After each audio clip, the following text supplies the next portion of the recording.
Olá, pessoal, muito boa noite a todos. Bem-vindos ao terceiro painel do Summit de Educação do Mercado, do nosso primeiro dia. Então, a gente vai falar agora sobre as tecnologias imersivas, a realidade aumentada e a realidade virtual, aplicadas no ensino. Um papo super legal que a gente vai fazer com o Reinaldo Gama, que é CEO da HSM, o Paulo Quirino, que é coordenador nacional do programa Creative Startup da Samsung, e o Thiago Scaff. Quem vai fazer a mediação é o nosso querido Wilson Nigri, que está entrando aí. Então, boa sorte aí para todos. Vai ser um bom painel. Boa noite a todos. Em primeiro lugar, eu queria manifestar a minha alegria de estar aqui com vocês. Eu tenho uma história junto com o Clube Hebraica, sou sócio fundador, os fundadores foram os meus pais, e eu sou um mentor do Mercais desde a primeira hora, a razão pela qual eu me sinto orgulhoso de poder estar trazendo uma contribuição a esse centro de empreendedorismo que a comunidade judaica criou e oferece à sociedade brasileira. Eu vou colocar, antes de fazer as apresentações e introduzir os nossos panelistas, duas afirmações. A primeira afirmação é que o que nos trouxe até aqui não nos levará para o futuro. O que nos trouxe até aqui não nos levará para o futuro. Eu lembro que quando fiz a escola, eu aprendi latim na escola. Certamente essa geração de hoje não saberia entender as razões pela qual o latim era parte integrante desta... Seu áudio está saindo. Está ruído. Ô, Deb... Ninguém está ouvindo.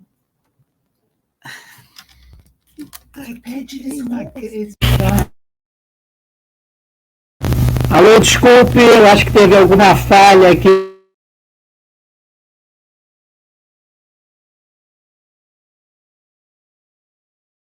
Que ficou lá para trás, que ficou parte da história, mas quando eu comecei a trabalhar com o Telex. Então, o que nos trouxe até aqui certamente não nos levará para o futuro. Outro tema que eu acho fundamental nessa fase de iniciar este painel é que transformações, elas são permanentes e estão em curso. A pandemia, ela só fez acelerar aquilo que já estava em andamento. Portanto, essas transformações na educação, essas ferramentas novas e modernas, elas já estavam no prelo, já estavam em desenvolvimento. A pandemia acelerou e nós estamos saindo e sairemos dessa situação pandêmica com uma cultura bastante mais avançada do que nós entramos nela. Eu queria introduzir esse painel chamando pela ordem o Quirino, que vai dar uma ideia, um pano de fundo, ele tem muito a ver com aquilo que faz o Mercais, porque trabalha na aceleração e estimula as startups, e, portanto, é um ambiente voltado ao futuro através da educação, através do empreendedorismo. Na sequência, eu vou pedir ao Thiago que faça ele, como uma startup, ele, CEO da Experience, que apresente o projeto que ele tem em mente e o projeto que ele leva adiante, acelerado pela Samsung no Parque Tecnológico de São José dos Campos. E, por último, uma visão abrangente do Reinaldo, que representa no Brasil a HSM e a Singularity University, que é uma escola que nasceu empreendedora e trabalha para empreendedores. Portanto, essa ideia da escalabilidade, que é uma expectativa de toda startup, ele tem uma contribuição muito importante para trazer a cada um de nós. Ao passar a palavra ao Quirino, eu vou pedir que ele faça uma apresentação sumária da sua formação acadêmica e da sua atividade profissional. Ele e eu somos da mesma escola, de modo que o Mackenzie está presente aqui duplamente e vai estar presente junto com um outro painel importante dentro desse summit. Na sequência, portanto, ao terminar a apresentação dele, entra o Tiago, que vai se apresentar, vai dar uma ideia do seu currículo aqui e no exterior, para depois nós ouvirmos uma síntese do Reinaldo antes de entrarmos nas perguntas. Querido, obrigado por estar aqui conosco, por ter aceito este convite e certamente com a sua apresentação e comentários enriquecer esse summit. Obrigado, Wilson. Agradeço em nome da Samsung o convite do Mercaz, do Wilson, principalmente porque foi em pessoa que nos convidou para participar desse summit. Meu nome é Paulo Quirino, hoje eu sou especialista sênior em pesquisa e desenvolvimento na Samsung e já estou no grupo, vai fazer 13 anos, e dentro desses 13 anos com uma atuação muito forte, principalmente em inovação aberta. Então, o que eu vou apresentar para vocês aqui, vou compartilhar minha tela, um pouquinho das ações, e aí o Wilson, a gente até tinha combinado de eu falar sobre o programa de aceleração que a Samsung tem, mas eu acho que tem como a gente mostrar várias outras ações que a Samsung vem fazendo junto com a educação no Brasil.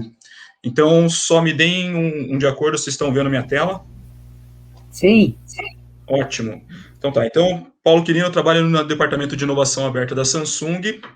A Samsung está há mais de 30 anos no Brasil, e desses 30 anos, hoje, são mais de 10 mil funcionários no Brasil, e obviamente ela é muito grande no Brasil. Então, dentro da Samsung, eu trabalho numa divisão chamada Samsung Research and Development Institute Brasil, que é o Instituto de Pesquisa e Desenvolvimento que a Samsung tem no Brasil. Então, para entender um pouquinho, a Samsung tem no mundo todo 28 centros de pesquisa e desenvolvimento.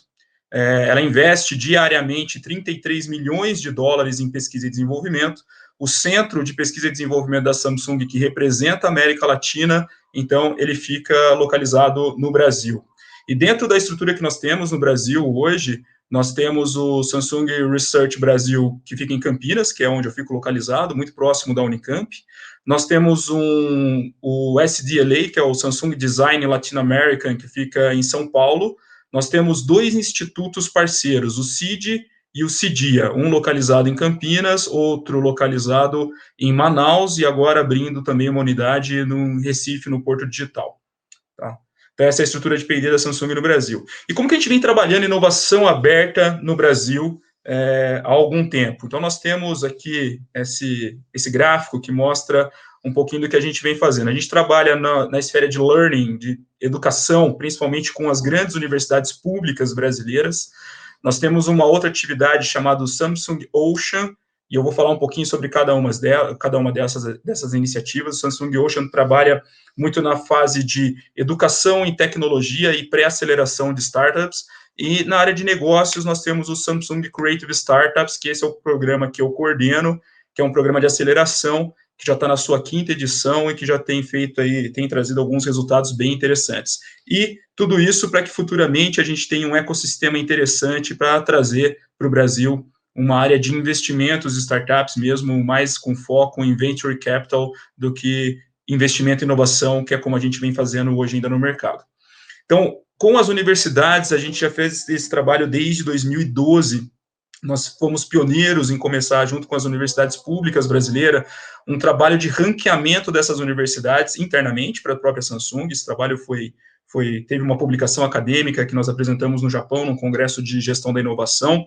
Dentro desse trabalho de ranqueamento de universidades, a Samsung queria, na verdade, entender, no ecossistema de inovação brasileiro, quais são as universidades públicas que estão gerando pesquisa e quais são essas pesquisas e quem são esses pesquisadores, o que eles estão conseguindo produzir de pesquisa acadêmica, que faça sentido a Samsung estar junto com esses pesquisadores, financiando essa pesquisa acadêmica, financiando projetos de desenvolvimento, financiando bolsa para esses alunos. Então, a gente fez esse trabalho, foi um trabalho muito enriquecedor, principalmente para mim como pessoa, porque eu também não conhecia boa parte do ecossistema de inovação que a Samsung, que o Brasil tinha, principalmente na área acadêmica. E a partir desse ranqueamento, nós não só fizemos um trabalho desktop, realmente de criar uma base de dados para entender a produção acadêmica que vem sendo criada dentro das universidades públicas, mas nós também fomos visitar em loco boa parte dessas universidades públicas para entender, junto com essas universidades, os seus laboratórios, a estrutura dos seus professores.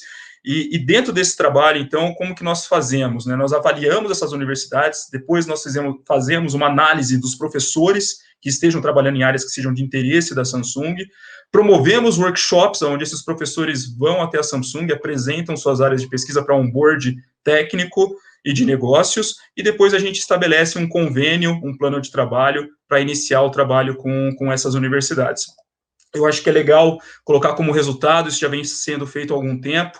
Desses projetos, nós já tivemos 8 patentes depositadas, 3 delas no SPTO, nos Estados Unidos, foram mais de 170 pesquisadores com bolsistas Samsung recebendo através desse programa.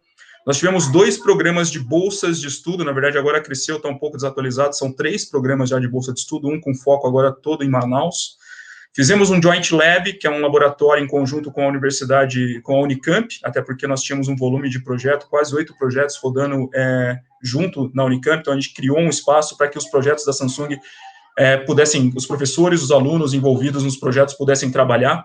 Tivemos mais de 95 publicações científicas e acadêmicas feitas em conjunto entre a universidade e a Samsung, e foram, já está desatualizado também, foram mais de 20 projetos de pesquisa e desenvolvimento. Então, a gente já vem fazendo um trabalho muito, muito legal com a academia, no eixo de inovação aberta junto com a academia no Brasil.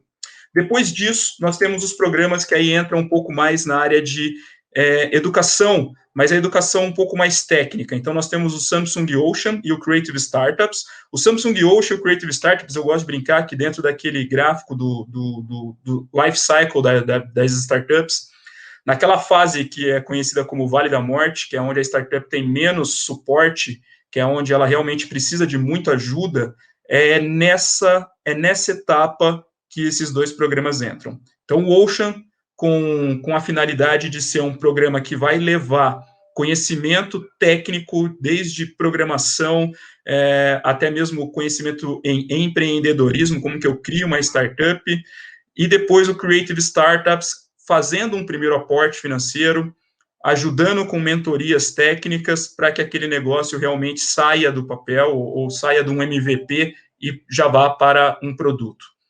Ainda falando de Ocean, o Ocean ele é um espaço físico. Antes da pandemia, nós tínhamos limitadas atividades do Ocean nas 3 universidades. Uma é a USP, então dentro da USP nós temos 2 unidades, uma dentro da Poli e uma no Inova USP. Dentro da Universidade Estadual do Amazonas e dentro da Unicamp, recentemente inaugurado, inclusive, dentro da Unicamp também esse trabalho.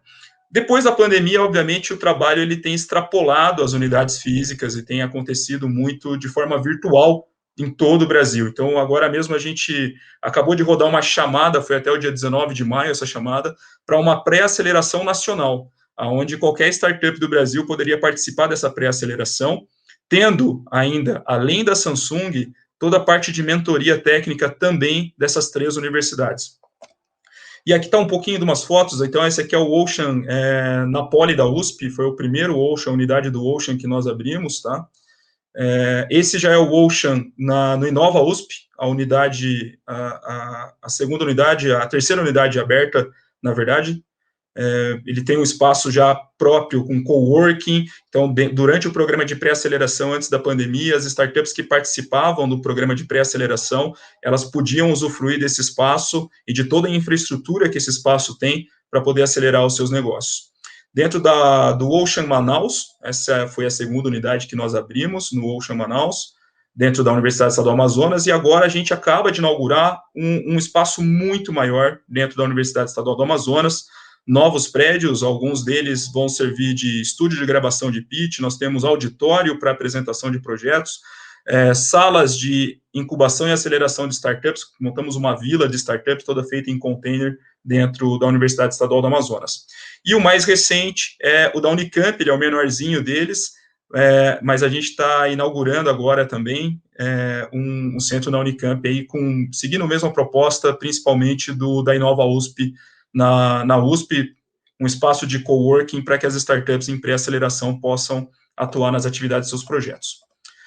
E aí, o mais importante que isso são os números que nós temos, né, trabalhando com o Samsung Ocean desde 2014. Foram mais de 3.774 sessões de treinamentos, de educação, e tudo isso sem custo nenhum para os participantes. Ele é 100% gratuito, qualquer pessoa pode entrar no aplicativo do Ocean, que nós temos na Google Play ou na Samsung Play, baixar esse aplicativo, vai ter acesso a toda a agenda de cursos, atividades, palestras, talks, meetups, e ali ele vai poder participar daquilo que for mais conveniente para ele.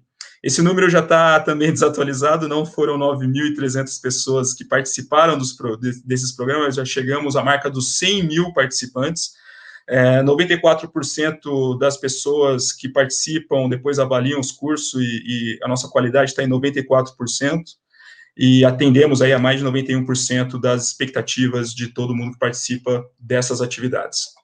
E aí a gente entra no Creative Startups, que é a segunda fase. Então, até essa fase do Ocean, nós ainda não fazemos um investimento na startup, ela tem um processo de educação, paralelo ao processo de educação tem um processo de pré-aceleração, que costuma rodar em 4 meses, com apoio e suporte dessas grandes universidades, e depois nós temos o programa chamado Samsung Creative Startups, que é um programa de aceleração com foco em produto. Então, nós entendemos que existem diversos programas de aceleração com foco em negócios, e são excelentes programas de aceleração, e nós resolvemos montar um programa de aceleração, então, que o foco fosse o desenvolvimento do produto da startup. Nós sempre buscamos startups em estágios iniciais, que estejam em busca de Product Market Fit, e tem que ser startup de base tecnológica. Tá? Dentro desse programa, nós iniciamos ele em 2016, tivemos o primeiro batch em 2016, passamos aí até 2020, atualmente estamos no 5º batch dentro desse programa.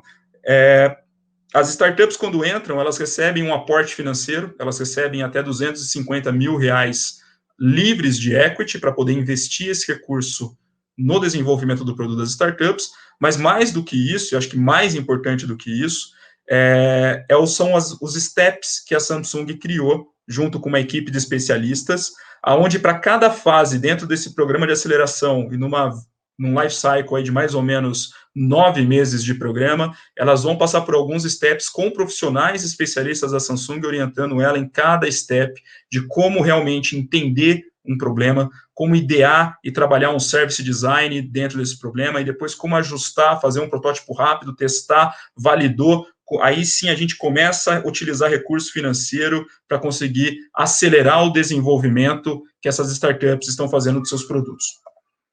Com isso, nós já tivemos 45 startups aceleradas em todo o Brasil. Ele não é um programa regional, ele não roda apenas em São Paulo ou Campinas, onde está localizado as unidades da Samsung, ou Manaus, mas é um programa realmente nacional. Foram mais de 8,9 milhões de reais investidos nesse programa.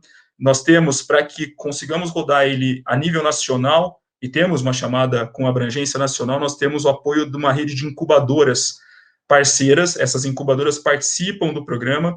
Hoje, a Amprotec é um dos nossos grandes parceiros, que é a Associação Nacional de Parques Tecnológicos e Incubadoras, e junto com ela, toda a rede de incubadora nos ajuda a encontrar projetos que sejam interessantes para a Samsung e que sejam interessantes serem acelerados em todo o Brasil.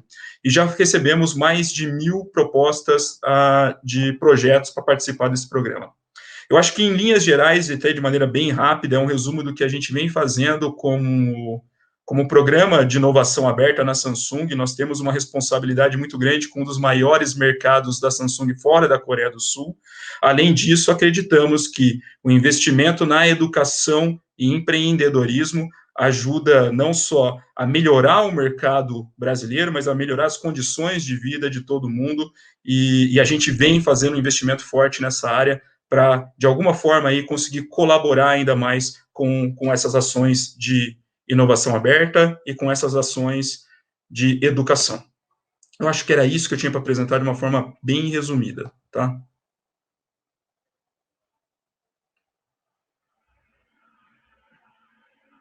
Pessoal, consegue me ouvir?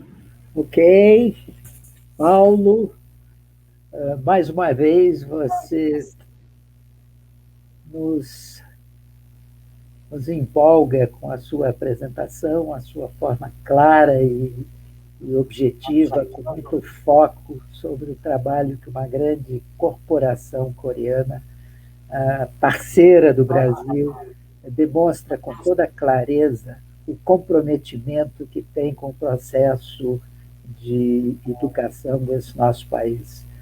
Eu tenho dito com bastante frequência que a Coreia do Sul e Israel são civilizações que se construíram através da educação, e a presença de vocês aqui no Brasil é uma demonstração clara de uma contribuição para que o Brasil possa se inserir neste movimento transformador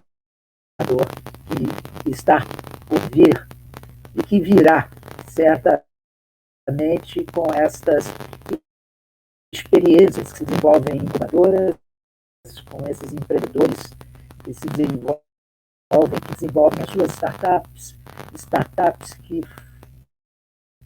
permitem que a gente antecipe um pouquinho o futuro, porque este futuro está em construção.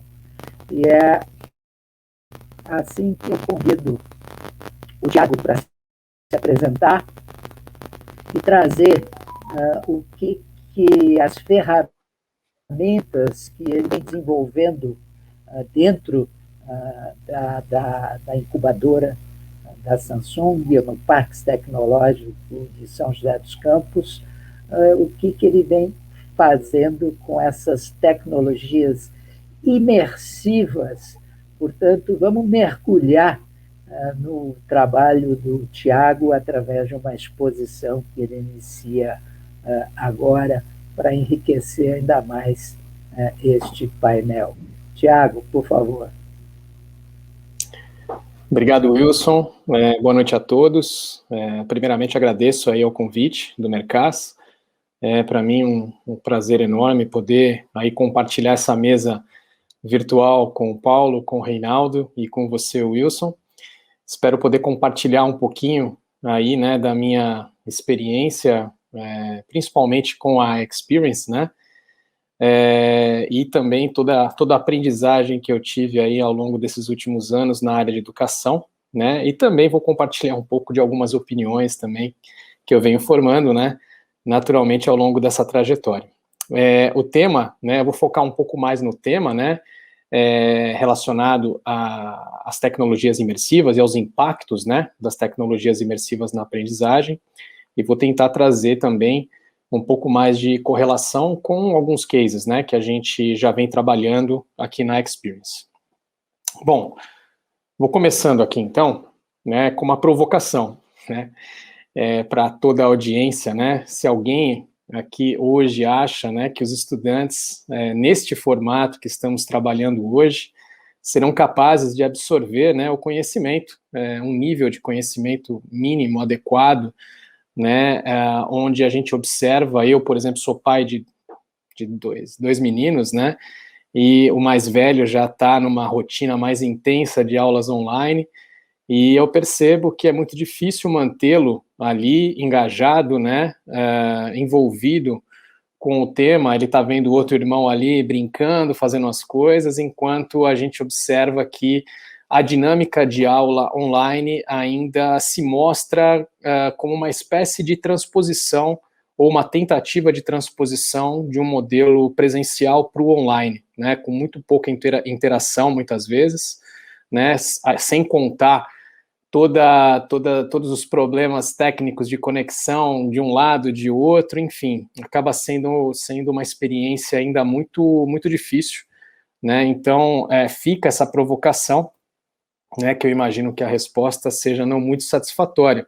E aí já coloco uma próxima, né, para a gente refletir, se fosse possível aprender de uma outra forma, de uma forma mais ativa, divertida, onde os alunos, né, possam ter um pouco mais de interação com conteúdos digitais e com uma proposta mais gamificada, né?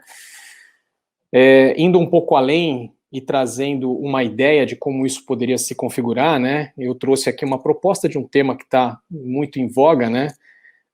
Por toda a situação complicadíssima que estamos passando aí já há bastante tempo, que é a questão da pandemia, né? Trazendo um exemplo de uma professora que, por exemplo, estivesse debatendo numa aula o tema coronavírus, né? E ao invés dela simplesmente trabalhar um formato mais expositivo, trazendo ali a teoria, né, como base, imagine se ela pudesse, ao invés disso, propor algo onde os alunos pudessem, de fato, interagir com o próprio coronavírus em 3D, né, e junto a isso, não só o objeto, mas com uma série de dinâmicas ali, com mecânicas de quiz, com mecânicas de interação, de perguntas e respostas, de clique e arrasta, com conexão direta com o objeto que ali está, ver todas as camadas e estruturas do vírus, né, me parece que isso seria algo que traria, né, muito mais interesse e envolvimento aí por parte dessa audiência. Aqui um statement, né, que eu vou ler para vocês, que a gente entende que esse é o contexto, né, atual. A educação híbrida, ela já é presente e futuro, né, e nesse contexto, tecnologias imersivas como a realidade aumentada surgem como forma de engajar e ensinar uma nova geração de estudantes digitais. Essa imagem é uma imagem bem interessante, tem uma nota de rodapé ali, porque ela é uma imagem de uma situação real, que eu tive o prazer, né, de presenciar isso em loco, apesar do contexto de pandemia, foi ainda naqueles momentos ali que ainda estava havendo uma circulação um pouco mais tranquila, apesar do uso da máscara e todos os cuidados, né?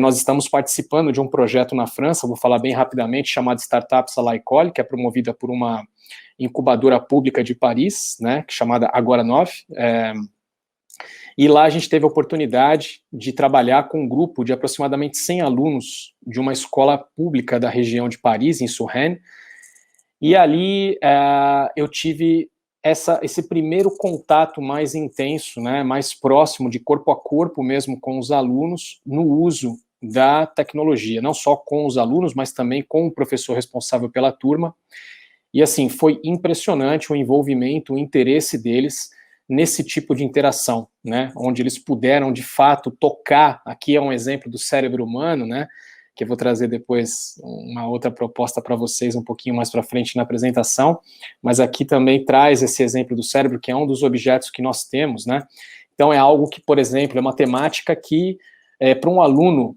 do ciclo básico, principalmente, é algo muito distante ainda, ele vai no máximo ver um vídeo, ou até mesmo uma ilustração, mas essa interação, né, em tempo real com um objeto 3D de um cérebro projetado, interativo, é algo que, de fato, despertou um interesse muito grande, um engajamento muito grande por parte da turma. Aqui uma foto, né, do que a gente enxerga da educação atual. Claro que existem exceções, mas a gente ainda vê uma grande massa, né, vivendo esse contexto, né, trazendo aqui os principais atores e como eles se mostram, né, as escolas hoje, nós observamos ainda muitas escolas, não todas, repito, ainda com modelos educacionais tradicionais, né, que não atendem às necessidades e expectativas dessa geração de alunos, né. Alunos, por consequência, não se interessam pelas aulas, né, e isso impacta diretamente nos níveis de retenção de aprendizagem que acabam sendo mais baixos. os professores ainda, muitos, né, não todos, resistem ao uso de novas tecnologias e mantêm uma abordagem analógica condizente com a proposta pedagógica da escola e que acaba não se conectando com uma geração de alunos que já são nativos digitais, né? E um outro fator importantíssimo, né, é a pandemia, né, que veio para sacudir mesmo muita coisa, mexeu muito, principalmente na minha visão, no ciclo básico, né, onde nem escolas, nem alunos, nem professores, nem pais de alunos, que também tem um papel muito importante, estavam devidamente preparados para lidar com esse contexto de aula online, né, de sair do presencial e ficar boa parte desse período 100% no online, né. Então aconteceu aquilo que eu falei no início, né, uma percepção de, na maioria dos casos, uma transposição, tentativa de simples transposição do modelo presencial para o modelo virtual, tendo aí ferramentas como Zoom, Google Meet, Teams e etc., como ferramentas únicas e principais para conduzir essa dinâmica, né? E tudo isso trouxe uma série de impactos em todos esses, digamos, atores envolvidos aí no contexto da educação.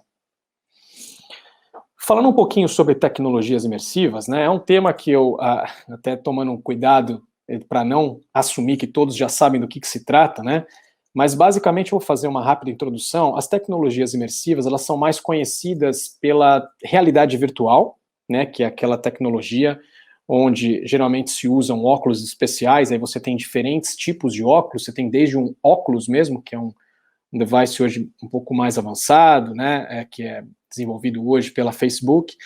Você tem aí, por exemplo, estamos aí com o Paulo da Samsung, tem o Gear VR, que também é muito interessante, que você pode acoplar o seu smartphone da Samsung e fazer uso de uma série de interações, até mesmo um Google Cardboard, que é um equipamento, é um device super simples, onde você monta de papelão, com lentes e tal, e até um trabalho que você pode fazer em conjunto com os alunos de forma muito interessante. Então, é uma tecnologia que demanda esse tipo de device e que a experiência te desloca por completo da realidade, né?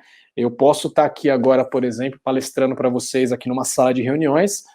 Se eu tivesse com óculos e olhando para, eu poderia estar, por exemplo, olhando, eu estou em Roma, né, com uma interação aqui, visualizando todo um contexto, tendo o Coliseu na minha frente, por exemplo, ou algo do tipo, né? Então, é um simulador que te tira da realidade. Já a realidade aumentada, que é a mais conhecida e a mais difundida de todas elas, apesar desse ícone emblemático do óculos da realidade virtual, muitos inclusive se confundem, a realidade aumentada, ela integra o ambiente real, né, com elementos virtuais. E para isso você precisa basicamente ter uma lente mágica, vamos dizer assim, que é um celular ou um tablet, né? Então você pode usar via aplicativo, ou existem também recursos como o WebAR, que é uma espécie de um aplicativo já embutido na web, onde você dispensa a necessidade de um aplicativo, mas é uma experiência um pouco mais restrita em alguns aspectos, principalmente para a educação. Nós recomendamos mais o uso de um aplicativo dedicado.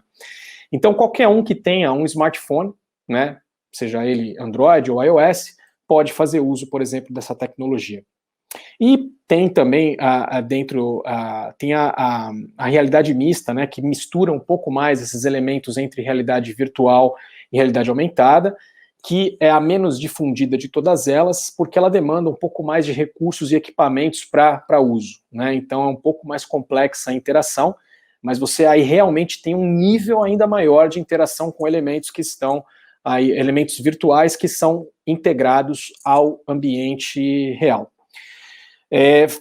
Aqui eu estou dando um pouco mais de ênfase para a realidade aumentada, né, porque, como eu disse, é a tecnologia dessas três, da família das tecnologias imersivas, ela é a mais acessível, é a mais difundida. E alguns benefícios que nós observamos para esse tipo de tecnologia aplicada à educação. Maior fixação do aprendizado, né, por conta da possibilidade dos alunos vivenciarem conceitos por meio da prática, né? Então eu trouxe aqui esse exemplo do Coliseu para a realidade virtual, mas eu posso, por exemplo, falar de uma experiência onde um aluno, por exemplo, um professor vai trabalhar matemática para falar de um vulcão, pode ser projetado um vulcão virtualmente, óbvio, né, no meio de uma sala de aula e os alunos poderem ver como funciona, coisas que, inclusive, envolvem muitas vezes um risco, né, que seria impossível no mundo real. Os alunos conseguem ter uma interação e cada um tem a sua experiência, né? Cada um, por meio do seu device, pode ter seu próprio momento, seu próprio timing para interagir com esse elemento virtual que está lá. Maior engajamento, né? A interação digital desperta maior interesse nos alunos, né? São, como eu disse, nativos digitais, então é um tipo de plataforma que desperta muito mais fascínio e fala a língua deles, né? Então isso, por consequência, traz maior interesse, traz maior engajamento, e também é um tipo de tecnologia que colabora muito com o desenvolvimento de competências e habilidades socioemocionais, né? Inclusive, muitas delas aí já elencadas no BNCC, né? A gente pode trabalhar de forma muito importante aí a questão da prática, comunicação, criatividade, cultura digital, a vivência, né? Até mesmo essa questão da possibilidade de levar um aluno a ter uma experiência que seria num outro país, alguma coisa, uma questão da inclusão, também é muito presente nesse tipo de tecnologia, permitindo essa vivência, ainda que virtual, mas ela é imersiva. O pensamento crítico e científico também. Aqui, muitos de vocês devem conhecer, né, a pirâmide da aprendizagem, né, ou conhecida também como pirâmide de William Glasser, né, que foi aí um psicólogo, teve também, aí ela foi mais difundida e aprofundada por meio de vários estudos empíricos por Edgar Dale, né, isso na década de 50, 60, né, e basicamente o que ela fala? Né? Ela fala que quanto mais experiência ativa o aprendiz, né, tiver durante uma experiência de ensino-aprendizagem, mais ele vai reter do conhecimento, né? Mais ele vai fixar do conhecimento. Então, aqui, por exemplo, dentro dessa pirâmide, nós temos aí, né, a questão participar de uma discussão ativamente, dar o seu ponto de vista, debater, dar uma palestra, como eu estou fazendo aqui agora, né? Espero sair daqui aprendendo mais, né? De fato, irei daquilo que eu estou falando, né? Ajuda, aumenta bastante, né, faz com que a gente possa reter até 70%, né, do tema quando nós debatemos, expomos esse tipo de assunto, né, fazer uma apresentação dramática, ou simular uma experiência real, que o que essas tecnologias principalmente permitem, ela traz uma taxa de retenção de até 90% do aprendizado, né, quando você fica só na leitura, por exemplo, é 10%, ou só na escuta, 20%, né, ou só assistir alguma coisa, 30%, né? Então, essa é uma pirâmide que traz uma reflexão muito interessante sobre a importância da vivência, né, de uso de metodologias mais ativas, né, que colocam o aluno num contexto de maior protagonismo e ação dentro do processo de ensino-aprendizagem. E aqui tem uma frase muito conhecida, né, do Confúcio, que fala: aquilo que eu escuto, eu esqueço. Aquilo que eu vejo, eu lembro. Mas aquilo que eu faço, eu aprendo, né? É bem isso. Essa é a mensagem. Bom, aqui eu trago para vocês um convite, né? Eu até achei melhor não trazer uma demo real, porque sempre tem a lei de Murphy, né, que acaba trazendo aí a internet falha, alguma coisa assim, a conexão ruim. Falei, não vou arriscar, mas eu estou propondo para que todos agora que estejam aí visualizando possam mirar a câmera do seu smartphone ou tablet para esse QR Code, sendo, tanto faz, pode ser tanto iOS como Android, você vai conseguir fazer o download do nosso aplicativo XP Labo, tá? É bem simples.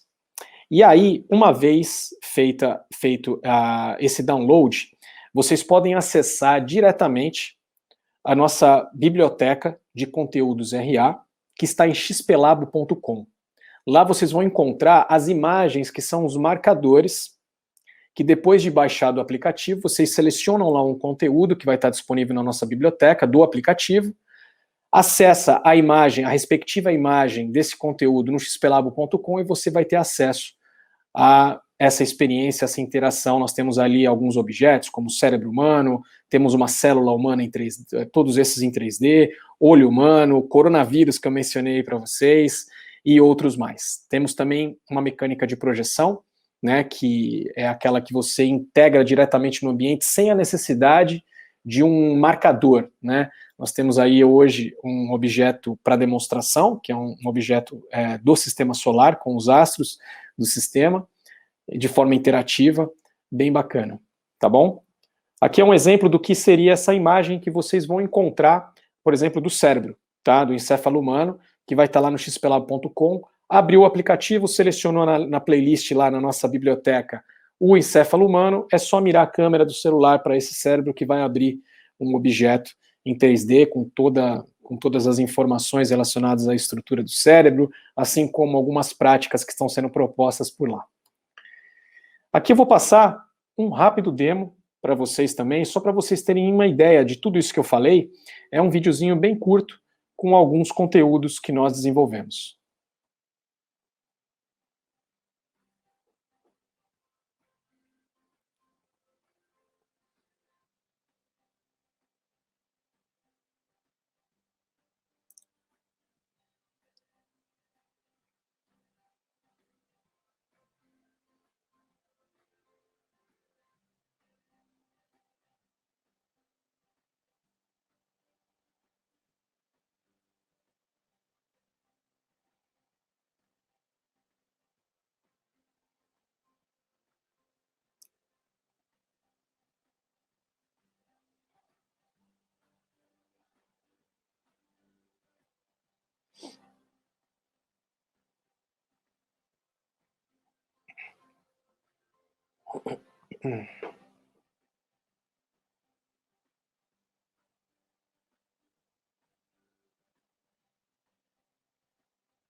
Explicando só um pouquinho mais para vocês, né, aqui do como funciona, né, a mecânica. Nós temos hoje na nossa equipe, né, uma equipe de desenvolvimento de conteúdos e uma equipe de desenvolvimento técnica, né, e dentro desse time de desenvolvimento de conteúdos, nós temos o nosso diretor científico, né, que é o professor Herbert João, de Física da USP de São Carlos, e ele é responsável por toda a curadoria e definição sobre todos esses objetos que nós estamos desenvolvendo, né. Inicialmente, esses objetos eles estão sendo dedicados às áreas de ciências da natureza, ou seja, química, física e biologia.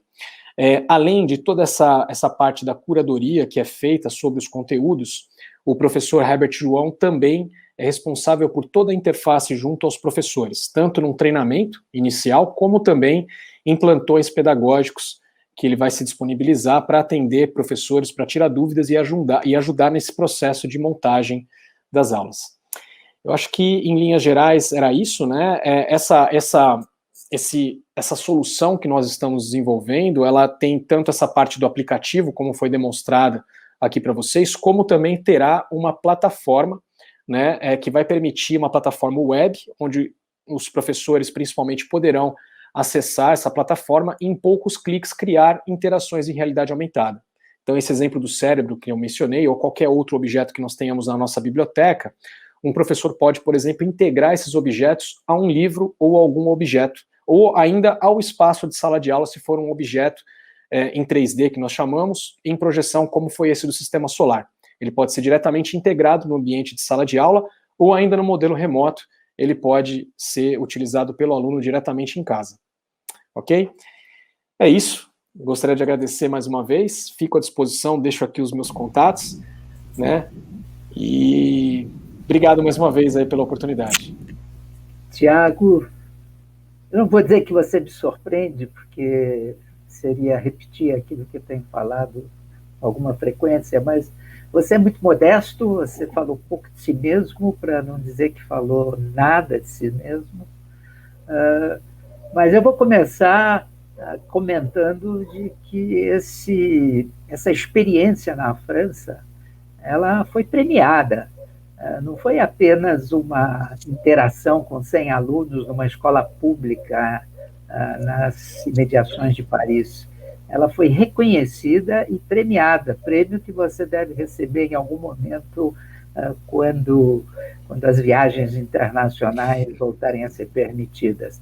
Eu agradeço essa sua apresentação, acho que ela se integra muito bem dentro do ambiente de empreendedorismo e no espaço físico que o Quirino demonstrou de uma forma extraordinária. Evidentemente, Um startup, um CEO, um empresário, ele tem propósitos. Evidentemente, dentro dos propósitos, um benefício para a sociedade, não há dúvida alguma, mas o bottom line é tornar o empreendimento autossustentável e que ele gere renda e recursos, o que significa dizer você sai de uma bancada de uma aceleradora e precisa ir para o mundo real ganhar dinheiro. Isso depende de escalabilidade. Então, para falar de escalabilidade, para inserir esses dois conteúdos que o Tiago e o Quirino trouxeram, eu vou pedir para o meu amigo Reinaldo. Eu vivo repetindo que ele tem um papel importante na minha vida pessoal, da minha mulher e da minha filha de 11 anos, que hoje trabalha numa escola, ou estuda numa escola que ele me recomendou e que a gente está numa alegria danada de trabalhar juntos. Reinaldo, obrigado mais uma vez por estar conosco e agora traz para a gente aquilo que a Singularity University está trazendo para o resto do mundo como uma transformação na área de educação. Por favor. Muito obrigado, Wilson, pelas palavras, sempre generosas. Eu, na verdade, né, eu acho que o bate-papo aqui ele é muito mais, acho que foram 2 ótimas apresentações, eu vou falar bem rapidamente de Singularity, de HSM, mas quero agradecer o convite, né, de estar aqui hoje, falando de um tema tão importante para a gente, e, obviamente, quero comentar muito do que o Tiago trouxe ali, que é muito do que a gente acredita, né, existem estudos, né, na verdade ele trouxe algumas frases aí, mas existem estudos comprovando pessoas que aprendem fazendo e pessoas que aprendem só lendo ou escutando, e a performance ela é diferente em todos os casos, ela é muito maior em quem tem mais interatividade no aprendizado. Isso é comprovado, isso tem diversos estudos que vocês podem pesquisar, enfim. Então, essa já é uma realidade e a gente acredita muito nisso. Bom, antes de comentar aqui tanto do que o Quirino e que o Tiago trouxeram, e para depois trazer para o bate-papo aqui, que eu acho que vai ser muito mais rico, a Singularity University, para quem não conhece, é uma escola boutique de inovação situada lá no Vale do Silício. Ela foi fundada em 2008 pelo Ray Kurzweil e pelo Peter Diamandis. E a HSM, a gente teve o privilégio de ser um dos 8 country partners da Singularity aqui no Brasil e construir, né, e criar uma joint venture da Singularity, que é a Singularity Brasil, é a primeira da América Latina, e a primeira aqui né, a gente tem o privilégio da HSM ter sido escolhido num longo processo de due diligence, de que a gente já vinha namorando para trazer a Singularity para cá, e isso significa que nós temos, né, ser um country partner, poder trazer tudo que a Singularity tem lá no Vale do Silício, aqui no Brasil, né? E a gente começou, né, a gente fundou a Singularity Brasil em junho de 2019, estamos completando 2 anos. Obviamente que veio a pandemia, a gente não esperava muito a pandemia, mas tem sido muito interessante, o crescimento muito acelerado da Singularity aqui no Brasil, e também da HSM, que passou por toda essa transformação que foi comentada aí, né? O Quirino falou muito de hubs de inovação, né? E eu acredito muito nisso, o próprio Mercaz, enfim. A Singularity e a HSM lançaram no ano passado, em novembro do ano passado, o que a gente está chamando de Learning Village, que é um hub de inovação focado em educação, né? Então, nós temos HR Techs, EdTechs, ali dentro, startups, não só EdTechs ou HR Techs, mas majoritariamente startups voltadas para o meio de educação e para a área de recursos humanos, mas nós também temos de realidade aumentada, nós também temos de enfim, de data, de dados, né, startups de dados, de inteligência artificial, porque a gente acredita também que isso, de alguma forma, mexe com a educação no país. E a HSM, para quem não conhece, a HSM tem 35 anos, ela é uma plataforma, né, a maior plataforma de educação corporativa do país, né, já tem 35 anos, e o ano passado também para a gente foi muito transformador, num ano de pandemia, num ano onde nós tínhamos 70% dos nossos cursos de forma presencial e 30% de forma digital, a gente teve um crescimento de 56% só no ano passado. Então, isso mostra também, né, essa aceleração. E o que a HSM visa fazer é tentar trazer, né, tanto a HSM quanto o Singularity, o que muito não se tem, né, no ensino básico e fundamental, né? Acho que o próprio Tiago trouxe isso e eu acredito muito nisso, né? A educação, ela precisa de uma revolução, né? Porque de fato o que a gente tem hoje, que a gente tem visto hoje, não vai sobreviver no pós-pandemia, né? A gente, né, muitos falavam de novo normal, a gente não acredita nisso, a gente acredita num outro estado, uma outra forma de aprendizado.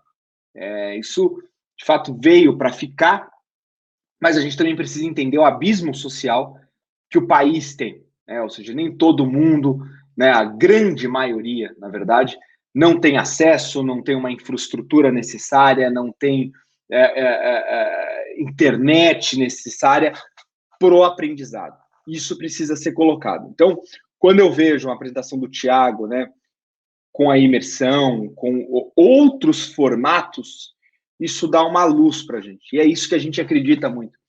Eu tive, no comecinho do ano passado, o Peter Diamandis esteve aqui no Brasil, os fundadores da Singularity, e eu perguntei para ele, né, qual que era o futuro da educação para ele de uma forma muito simples. E ele basicamente falou que o futuro da educação, para ele, de uma forma, obviamente, muito resumida e muito simplificada, é a imersão, né? Ou seja, é você aprender sobre a Grécia estando na Grécia, com o grego te ensinando, com o grego você passando ali pelos montes, né? Então, esse é o futuro que a gente acredita muito também. Aqui a gente tem algumas soluções, a gente recentemente, né, para quem não sabe, a HSM e a Singularity Brasil são uma das empresas da Anima Educação, e a Anima Educação, né, é a nossa holding, né, que é a controladora, e ela, recentemente, a gente acabou adquirindo uma startup chamada MedRoom, que ela é um simulador para médicos. Ela é um simulador de corpo humano para cirurgias e tudo mais. Não sei se todos sabem, mas muitos... hoje a simulação ela está muito próxima ali da realidade e você consegue dar muito mais escala. E esse é o grande ponto, né? Esse é o grande ponto quando a gente fala de startups, de hubs de inovação, né? Como o Quirino falou muito bem, essa escala, né, é o que nós da Singularity acreditamos muito, né? Ou seja, nessa exponencialidade. E para você dar escala tanto na educação quanto no empreendedorismo, na inovação, você precisa de diversos atores trabalhando nisso. Então, eu fico muito feliz quando eu vejo apresentações como essa, que trazem diferentes pontos, que trazem... e está tudo conectado, na verdade, está tudo conectado com a educação, né? Um hub de inovação, ele é parte da educação. Quando a gente traz aqui uma empresa que está trabalhando realidade aumentada, realidade virtual, isso é muito importante para a educação e para dar escala, para você trazer isso numa outra, né, começar a trabalhar no ensino básico, do ensino básico até você ir né, para as universidades, para a graduação, para pós-graduação. E esse é o que vai mudar, né, o país. Isso que vai mudar o país. A gente vê, não tem jeito, que educação ela é um pilar fundamental.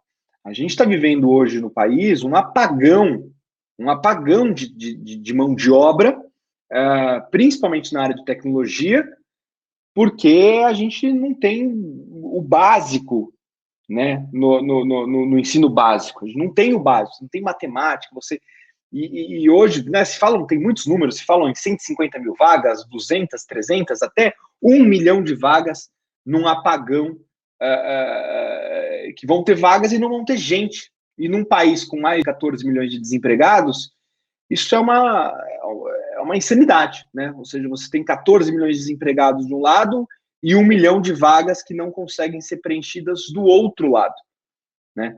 E a educação, a escala, tá aí, né? Ou seja, é para justamente suprir isso. As empresas, elas não conseguem crescer porque elas não têm profissionais capacitados. E, obviamente, a HSM, a Singularity e o Brasil, que estão focadas ali, principalmente na educação corporativa, na educação executiva, nossa demanda no ano passado cresceu 56%, por conta disso, porque a gente faz esse trabalho de reskilling, né? Ou seja, que a gente tem falado, né? Ou seja, você transformar o profissional para um outro mindset, né? A gente tem falado muito na HSM, na Singularity, que não existe especialista em coisa inédita, né? E o que a gente está vivendo é a era do ineditismo, né? Então, não adianta a gente falar que não, isso é isso ou assado, né? Os gurus, a gente tem falado muito nisso, os gurus estão morrendo, né? Ou seja, os gurus, não tem mais guru para a época que a gente está vivendo hoje, porque ela é inédita, e a gente está caminhando nesse ineditismo e fazendo e aprendendo e entendendo. Não dá mais para cravar, vai ser assim ou não, ou vai ser assado, né? A gente está com a pandemia, a gente está num pêndulo, do outro lado do pêndulo, que a gente estava antes, que era um mundo presencial, e que ele foi para um outro extremo e que a gente vai encontrar este equilíbrio. E aí o ensino, a educação também vai encontrar este equilíbrio, com a realidade aumentada, com a realidade virtual, com o híbrido do digital mais o presencial, com mais infraestrutura, principalmente, de novo, num país como o nosso, onde nós temos um abismo social absurdo, né? E aí eu também falo, né, isso não só para a educação, mas para o trabalho também, né? Quantas empresas não tiveram que fornecer cadeiras, mesas para o funcionário, porque o funcionário não tinha ali uma estrutura ideal. Isso funciona para a educação. É difícil você se concentrar, você absorver um conteúdo, cuidando do seu filho, com o cachorro latindo, com a internet caindo o tempo inteiro, com pessoas falando atrás, na frente. A absorção, ela se torna mais difícil.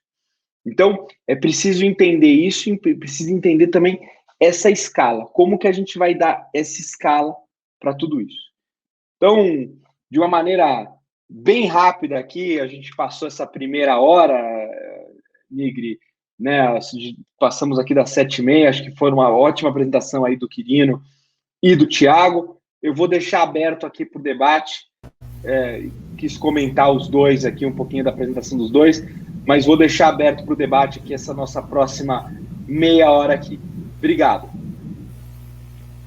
Obrigado a você, Reinaldo. Eu acho que a compreensão daquilo que significa uma base instalada e um desejo de contribuir, como demonstrou a Samsung, contribuir para a sociedade brasileira, evoluir no plano de comunicação e empreendedorismo. E o empreendedor, Thiago, que passou pela due diligence que vocês passaram para ser a Singularity no Brasil, ele passou para ser uma acelerada da Samsung. Portanto, acho que todo mundo reúne um conjunto de valores que foi bem compreendido pelos demais, e é essa integração que permite criar um valor importante para a sociedade. Eu vou fazer uma pergunta que abrange todos os 3 palestrantes, e vou pedir que as respostas sejam curtas, objetivas, porque o tempo ele é um carrasco e eu gostaria de aproveitar ele da melhor maneira possível. A pergunta que eu faço para os 3 é o seguinte: nós tivemos, pela manhã e pela abertura, uma visão extraordinária da Cláudia Costin sobre educação no Brasil, a partir do conhecimento que ela adquiriu no resto do mundo e trouxe para cá, além do que ela desenvolveu aqui no próprio país. Ela atribui às EdTechs um papel extremamente relevante nessas transformações que a educação vai trazendo para a sociedade. Porém, como somos um país extremamente desigual, existem limitações para uma parte substancial da sociedade brasileira com relação a acesso a todas essas inovações, ferramentas, a começar pela própria internet, um pacote de dados, ou mesmo recurso para você ter um device para fazer uma educação online, quando não a própria infraestrutura doméstica dessas populações que não permitem que se aproveite dessas transformações que são riquíssimas e que são desafios. Mas o desafio maior, e é este o ponto da pergunta, o desafio maior é a inclusão. Como é que a Samsung enxerga esse tema das classes que não têm acesso a toda essa infraestrutura? Como é que o Tiago vê uma infraestrutura moderna que a maior parte da população não tem acesso, e o Reinaldo, que enxerga esse conjunto e que educa corporações, como é que essa visão de mundo que traz a HSM com Singularity pode contribuir para que esse gap, esse abismo possa ser superado? Como é que a gente faz uma ponte? Vamos começar agora pelo Tiago, que é o elemento-chave da inovação dentro desse painel de tecnologias imersivas. Bom, acho que é um tema muito importante, né, sem dúvida alguma, a gente achar meios, né, de reduzir, né, esse abismo que existe no Brasil, principalmente.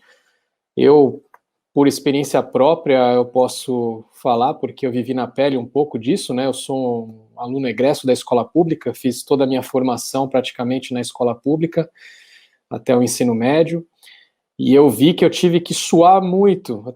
Eu brinco às vezes, né, que eu tava sempre suando, né, para depois conseguir fazer cursinho com bolsa de estudos, aí depois ingressar no Mackenzie, e por fim conseguir avançar alguns degraus aí na minha carreira corporativa, conseguir chegar a fazer um MBA na Sorbonne, em Paris, coisas que, quando eu olho para trás, eu falo assim, foi algo confuso até, de certa forma, em alguns momentos, para você organizar na cabeça, mas eu acho que, assim, tem que ter uma integração importante entre os órgãos públicos, privados e sociedade civil como um todo, né, para viabilizar isso, né? Acho que a gente tem que dar condições aí, tem que ter um subsídio, tem que ter uma condição que permita. Nós, do nosso lado hoje, como startup, né, a gente já se preocupa com a questão do acesso, né, então a gente já busca trabalhar uma solução que vai ser mais facilmente acessível para esses alunos, quando você pensa, por exemplo, em conexão e dispositivos necessários para isso, né, a gente está buscando trazer uma oferta flexível, onde a gente não demande, ou demande muito pouco de conexão internet, por exemplo, para acessar as nossas soluções, e que elas também sejam acessíveis por devices não tão modernos, necessariamente, né? Então, a gente já está pronto, nós estamos em fase de desenvolvimento, né? Por enquanto, ainda temos essas versões ainda para dispositivos mais avançados, porém, já estamos preparados aqui internamente para oferecer um acesso mais acessível, acesso, né, mais facilitado aí para os alunos. E também trazendo, por meio de parcerias aí com outras empresas, não só com a Samsung, mas também tem uma empresa alemã que a gente está firmando parceria para trazer tablets em condições mais facilitadas para a rede pública. Então, assim, da nossa parte, a gente está procurando atuar onde é possível para trazer aí uma solução mais viável para esses alunos e, com isso, diminuir esse abismo que ainda existe social aí entre alunos de escolas públicas e alunos de escolas privadas. Realmente, a competição não é leal.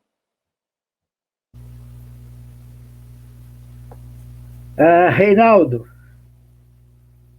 eu acho que existe aí um problema ético importante, que é a gente assistir a alguma coisa em que todo mundo sabe, mas pouco se tem feito.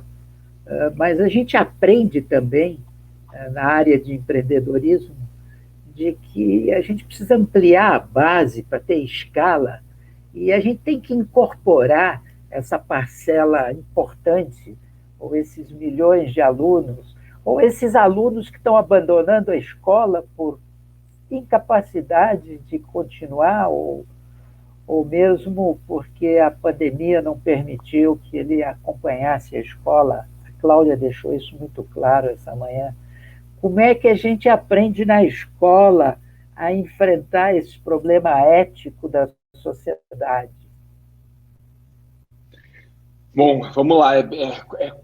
Pergunta de $1 milhão, né? Na verdade, de $1 bilhão, né, Nigri? Porque, de fato, ele é meio cíclico, né?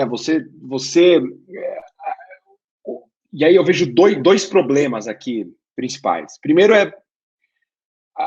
se a escola privada, que tem uma série de recursos, ela já não está tão interessante, você imagina a pública, né? Então, assim, como é que a gente torna o ensino mais atrativo? Eu já vi diversos vídeos em escolas públicas e até em privadas, tá?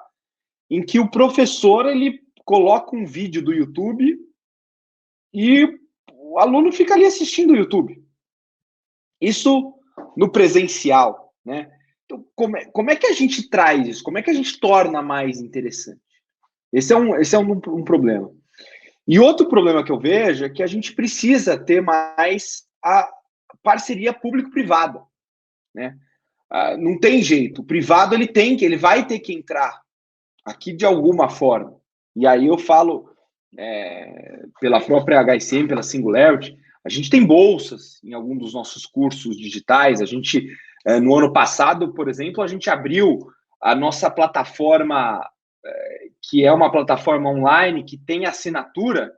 Nós abrimos ali por 6 meses para as pessoas poderem ter acesso a um conteúdo de altíssima qualidade, de mais de 35 anos da HSM, que a gente tem ali. A gente teve um boom ali, a gente teve quase 50 mil inscritos na plataforma para baixarem o conteúdo. Então, ou seja, tem interesse, né? Então, o privado, ele também precisa se responsabilizar e pegar na mão também aqui, porque não adianta a gente também só esperar e criticar. A gente também tem que ter ações, né, fortes de fomento para isso. Por exemplo, essa live aqui é uma live gratuita, uma live que as pessoas podem acessar. Como é que a gente difunde mais? Como é que a gente traz isso? Então, eu acho que, para tentar ser mais pragmático aqui, acho que são 2 pontos básicos. Como é que a gente torna a escola mais atrativa, como é que a gente consegue que de novo, o experience aqui do Thiago consiga estar na rede pública, né, cada vez mais com o privado, né, já tem trabalho sendo feito, a gente vê aí, né, uma Samsung investindo, a gente vê né, prêmios sendo conquistados lá fora, internacionalmente. Então, como é que a gente consegue difundir isso? E aí, de novo, acho que um exemplo, né, o privado entrando aqui para ajudar nisso, para tornar mais atrativo, e a gente dá as mãos de uma forma muito mais, né, em termos não só de conteúdo, mas em termos de acesso, de infraestrutura. Como é que a gente consegue ajudar a infraestrutura? Como é que a gente consegue dar mais internet? Como é que a gente... eu já escutei de jovens, putz, eu não quero consumir a minha internet com a aula. Isso daqui é para eu jogar, é para eu assistir meu filme, é para eu... Então, olha esse paradigma, né, que a gente enfrenta, né? Ou seja, o jovem ali, ele tem que optar entre o entretenimento e o conhecimento, né? E isso é difícil, né? Eu já tive meus 12 anos, eu já tive meus 14 anos, e eu sou um privilegiado, né? Eu tinha acesso, à noite eu jogava. Imagine você ter que dar essa escolha para um adolescente, para um jovem, para uma criança, para ela ter que fazer isso, ou seja, ela vai ter que consumir toda a rede de dados dela para ela poder ter a aula dela. Isso é muito complicado, é muito complicado. Então, se a gente não tiver o privado junto com o público nessas iniciativas, dificilmente a gente vai vencer essa batalha, Nigri. Dificilmente a gente vai vencer essa batalha. Eu vou falar aqui sem nenhum viés político, obviamente, tá? Na verdade, é um fato. No ano passado, nós ficamos alguns meses sem um ministro da educação. Alguns meses, um pilar básico, né? Então, isso é muito preocupante. A gente tem que ter esse olhar e, de novo, iniciativa pública e privada andando juntos para tentar mudar essa realidade. Legal, Reinaldo. Eu acho que é esse o caminho mesmo. Impossível imaginar que existe uma solução única que parta ou do público ou do lado. Nós vamos ter que superar esses problemas políticos de alguma maneira. E eu acho que, para somar aquilo que nós ouvimos do Thiago e do Reinaldo, o Quirino podia nos dizer algo sobre esse tema de público e privado, porque ele está dentro das universidades públicas, porque o ensino na Coreia é definido como prioridade sobre todas as demais, sobre todos os demais temas, talvez, depois da saúde. Vamos dizer que a saúde tem preferência sobre a educação. Mas o investimento que faz a Samsung nessa área de empreendedorismo, dentro de universidades públicas, suprindo essas escolas com infraestrutura básica, como é que ela poderia trazer o conhecimento de uma singularity, assim como ela trouxe, digamos, a experience como um futuro de transformação na educação aqui no Brasil. Quirino, por favor, mais $1 milhão. Se pergunta $1 milhão, nós vamos sair ricos daqui. Legal. Não, eu acho que não é uma pergunta de resposta simples, e aí eu concordo com o Reinaldo, realmente é uma resposta mais complexa, mas ficando dentro do âmbito e do escopo que a Samsung tem feito, a gente tem visto, sim, essa necessidade há algum tempo de investimento em educação no Brasil, e nós temos diversas ações, que inclusive eu nem citei aqui na apresentação, porque são ações que não é nem a área de inovação aberta que vem tocando no território nacional. Tá, são ações mais voltadas à área de cidadania corporativa, e a Samsung tem feito investimentos em vários projetos em educação de base mesmo. Então, nós temos, eu posso citar o Soul for Tomorrow, que a Samsung tem em parceria com a USP, o LSI Tech, onde nós selecionamos projetos de ensino, do ensino fundamental ao ensino médio técnico de todo o Brasil, e esses projetos se apresentam na USP, os alunos recebem bolsas, os alunos recebem dispositivos, e os professores que orientam esses alunos, isso tudo de escola pública, tá? É a premissa para participar desse programa. Então, os professores também recebem prêmios, são premiados e são reconhecidos. A gente tem o Code IoT, que é um programa que visa levar para o ensino médio já a educação e internet das coisas, e já começar ali a trabalhar com aquele ensino baseado em projetos, em muitas escolas públicas também, para garantir que os alunos ali já se engajem nas áreas de ciência, matemática, tecnologia, e para que a gente possa ter aí no futuro crianças ou os futuros profissionais assim se formando na área de engenharia. A gente teve em Manaus, por exemplo, há algum tempo, há 2 anos atrás, um projeto que a gente queria crescer o investimento de startups em Manaus. E uma das grandes barreiras que nós encontramos foi justamente essa, né? A gente não tinha gente qualificada, pessoal qualificado para criar novos projetos, novos negócios. Então, a Samsung acabou se comprometendo com esse tema. Nós fizemos um programa em parceria com o Instituto Federal do Amazonas, a Universidade Federal do Amazonas e a Universidade Estadual do Amazonas, um projeto grande com as 3 grandes universidades públicas no Amazonas, em Manaus, e nós criamos um programa de bolsa. A gente foi entender por que os alunos, a evasão escolar em Manaus chega a ser quase 3 vezes maior do que no resto do Brasil, isso nas escolas técnicas. E a gente entendeu que boa parte dessa evasão escolar é porque o aluno precisava sair para compor a renda familiar e garantir o sustento da casa. Então, nós criamos um programa em Manaus, esse programa está rodando, nós inauguramos esse programa no ano passado, onde a gente financia a bolsa de estudo para essas 3 universidades nas áreas de exatas. E mais do que financiar a bolsa de estudo, a gente força que o aluno tenha uma grade curricular paralela voltada a temáticas da atualidade de empreendedorismo, de user experience, de design thinking, e no término desse projeto, ele tem que apresentar quase que uma startup, um projeto de uma startup.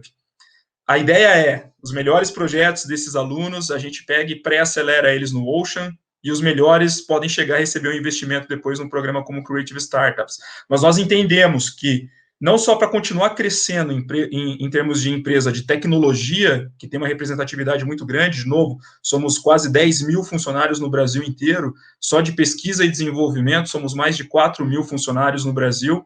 Em Manaus, um dos nossos institutos tem 1.100 pessoas trabalhando na área de pesquisa e desenvolvimento. A gente entende que a gente precisa, sim, a gente tem a nossa responsabilidade com isso, e a gente precisa atuar de forma a garantir que a gente tenha mão de obra qualificada, consumidores qualificados, startups que possam criar um ecossistema qualificado no Brasil, e a gente vem fazendo esses investimentos nessas frentes, principalmente na área de cidadania corporativa. Acho que o Wilson até conhece o programa da Fundação Amazônia Sustentável, e a gente tem e cria um ecossistema, inclusive, para a comunidade ribeirinha. Nós vamos rodar agora um programa, está previsto a gente rodar um programa ainda esse ano, de pré-aceleração de startup em comunidade ribeirinha, onde a gente vai levar a educação empreendedora para essa comunidade, ferramentas, equipe técnica, para garantir que o acesso a essa informação, o acesso a esse conhecimento e, principalmente, a possibilidade de gerar uma nova renda, uma nova fonte através do conhecimento da educação, seja possível para todo mundo. Então, essas são algumas das ações que a Samsung vem fazendo. Acho que eu não posso responder por todo o setor privado, mas, pelo menos pela Samsung, nós estamos fazendo essas ações aí visando realmente diminuir esse gap que nós temos e essa desigualdade que nós temos com relação ao acesso ao estudo e ferramentas tecnológicas para estudo. Bom, nós estamos chegando ao final desse nosso bate-papo riquíssimo, extraordinário, e eu queria que nós saíssemos daqui com algum tipo de comprometimento que fizesse uma espécie de união com a Cláudia Costin, porque ela tem esse trânsito no público e no privado. Como é que nós podemos, eu queria ouvir de cada um de vocês, no pós-evento, o que nós poderíamos, em conjunto com esses personagens que têm visões próprias e, mais do que isso, têm a reputação para ser ouvido, e ser ouvido é a coisa mais importante em qualquer... enfim, é a função mais importante do comportamento humano para a gente poder evoluir. Como é que a gente poderia encontrar um caminho onde o público e o privado pudessem se encontrar a partir de empreendedorismo, seja do Mercai, seja das aceleradoras e da própria estrutura da Samsung, mais a visão do grupo Anima, que é tão abrangente, que pega a universidade, pega o ensino corporativo. Como é que a gente pode sair deste encontro com o compromisso de trabalhar juntos para encontrar uma resposta para essa pergunta de $1 milhão?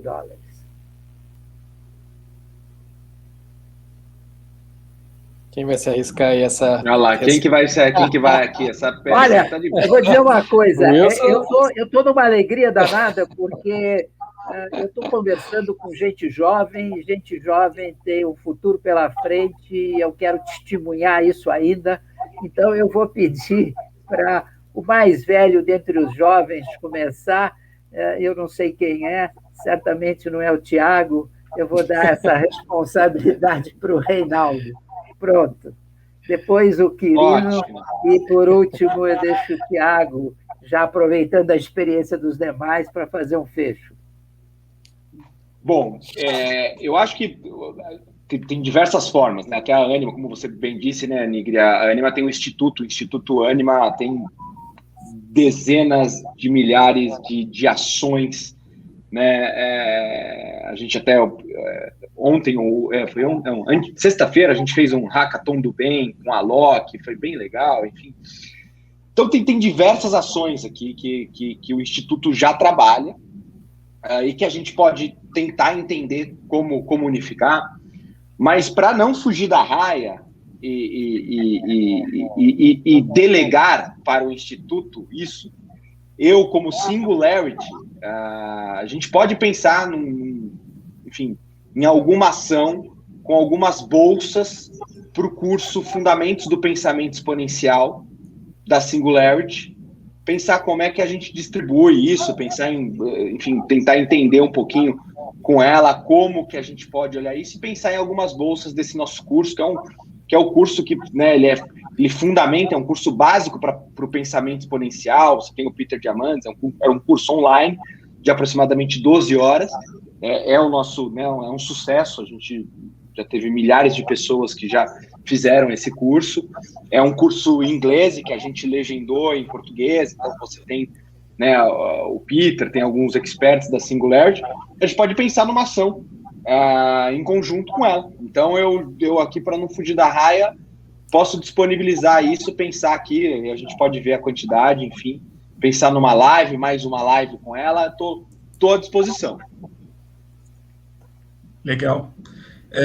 Eu acho que a gente já tem, assim como o Reinaldo colocou, né, do grupo, a gente também tem diversas ações que, de repente, dá para sentar também e ver qual delas casa com uma ação específica de poder colocar. Como eu citei, só no Samsung Ocean nós temos uma grade curricular de treinamentos técnicos e cursos técnicos muito ampla e muito grande, e que pouca gente sabe ou conhece ou tem acesso, ou que possa ter acesso a esse tipo de plataforma, 100% online também, e totalmente gratuito já. Então, de repente, é sentar, Wilson, e convergir essas ações e apresentar de que forma que a gente consegue colocar tudo que a gente já tem à disposição, eventualmente de uma forma a escalar a escalar essa possibilidade para que outras pessoas possam participar. Mas a gente também está disposto a sentar e conversar e apresentar essas opções, tá? Legal. Bom, Thiago. Por parte da Experience, né, a gente até já teve uma iniciativa no ano passado com o Centro de Mídia São Paulo. Estávamos bem no início aí da nossa caminhada e a gente já desenvolveu nossa primeira versão de aplicativo com alguns conteúdos disponíveis para os alunos da rede pública, né, do estado de São Paulo, para acessar. Acabamos não tendo ali muita divulgação, não teve muito acesso, enfim, acabou não tendo continuidade. Mas a gente segue com essa disponibilidade de uso dos nossos conteúdos, do nosso aplicativo para a rede pública de forma gratuita, né? E da minha parte, como experiência, né, eu acho que eu posso também trabalhar em algum formato, até de repente numa parceria com uma aceleradora ou com uma incubadora, para trazer para os alunos da rede pública um pouco do que é a vivência de uma startup, né, para eles entenderem um pouco mais, que isso me parece que ainda é uma coisa, é uma pauta muito distante, né, assim, para a maioria dos alunos da rede pública. Eu acho que isso já é pauta muitas vezes para alunos da rede privada, que tem laboratórios mais sofisticados, que tem pautas de inovação já muitas vezes na grade. Para a rede pública isso não me parece ser uma realidade, mas eu gostaria até de trazer, pela minha experiência própria, pela minha trajetória, um pouco dessa contribuição, buscando uma sinergia aí com alguma incubadora, aceleradora, algum programa desse tipo, algum parque tecnológico, para trazer esse tipo de visão e suporte para o aluno, né? Porque muitas vezes eles não têm nem isso no horizonte, né? Não é uma possibilidade. Eu acho que eu conseguiria ajudá-los também a enxergar isso como uma possibilidade e colocar aí também, como eu disse, as nossas ferramentas à disposição. Legal, Thiago, Paulo, querido, Reinaldo, vocês foram extraordinários, mantém a mim com uma confiança de que essa geração digital ou nativos digitais, vocês acho que nem são nativos, mas nós temos descendentes nativos digitais, esses nativos digitais certamente vão usufruir daquilo que a gente pode construir em conjunto. Eu assumo a responsabilidade. Vocês três me ofereceram oportunidades. Eu vou conversar com o pessoal da área pública para ver como é que essas oportunidades possam se transformar em soluções práticas e que tragam algum conforto e expectativa de vida para essa grande parte da população desassistida. Muito obrigado. Foi um prazer enorme encontrar todos vocês e eu tenho segurança de que nós deixamos um saldo de contribuição importante nesse encontro sobre as tecnologias imersivas. Um abração a todos. Muito obrigado. Fico à disposição de vocês. Obrigado, valeu, gente. Muito obrigado.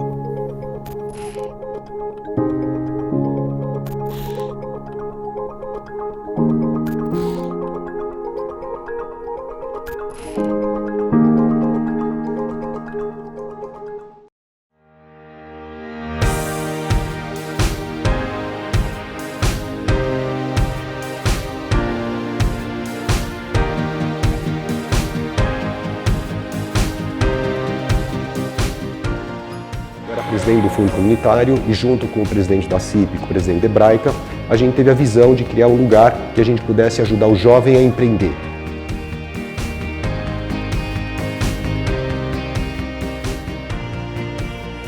O Mercas tem a missão de fomentar negócios. Como hub, o nosso trabalho é o de juntar as partes, auxiliando o empreendedor, do iniciante ao mais experiente, trazendo o investidor, que busca as melhores oportunidades de investimento em inovação, o mentor, que faz a interface com os empreendedores, trazendo sua experiência e conhecimento, o ambiente regulatório e o mercado de trabalho, que tornam tudo isso possível. Nós somos absolutamente comprometidos com a nossa missão. E é através de um evento como esse, que envolve inúmeros profissionais e junta educadores da rede pública, privada, da educação básica, universitária, startups e fornecedores, que vemos esse trabalho se realizar. Se você quer saber como o Mercas pode ajudar você ou sua empresa a se transformar através da inovação, junte-se a nós. Faça parte dessa rede de profissionais vibrantes que se ajudam e cresce a cada dia. Venha para o Mercas.